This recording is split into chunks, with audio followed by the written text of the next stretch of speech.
भाइयों और बहनों, ये वो समय है जब हमें बैक टू बेसिक और मार्च फॉर फ्यूचर दोनों में संतुलन साधना है। जब मैं बैक टू बेसिक कहता हूं तब मेरा आशय हमारी पारंपरिक कृषि की उस ताकत से है जिसमें आज की अधिकतर चुनौतियों से जुड़ा सुरक्षा कवच था। पारंपरिक रूप से हम खेती, पशुपालन और मत्स्य पालन एक साथ करते आए हैं।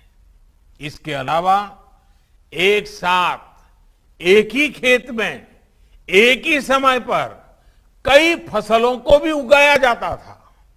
यानी पहले हमारे देश की एग्रीकल्चर मल्टीकल्चर थी, लेकिन ये धीरे धीरे मोनोकल्चर में बदलती चली गई।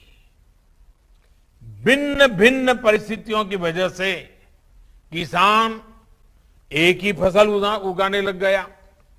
इस स्थिति को भी हमें मिलकर बदलना ही होगा। आज जब क्लाइमेट चेंज की चुनौती बढ़ रही है तो हमें अपने कार्यों की गति को भी बढ़ाना होगा।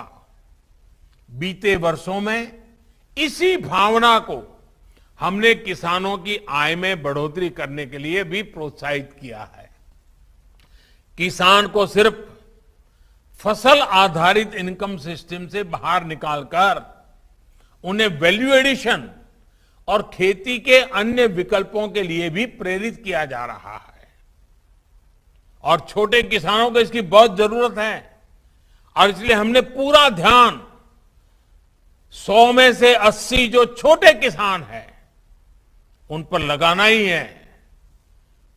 और हमारे किसानों के लिए इसमें पशुपालन और मत्स्य पालन के साथ साथ मधुमक्खी पालन, खेत में सौर ऊर्जा उत्पादन, कचरे से कंचन यानी इथेनॉल, बायोफ्यूल, ऐसे विकल्प भी किसानों को दिए जा रहे हैं।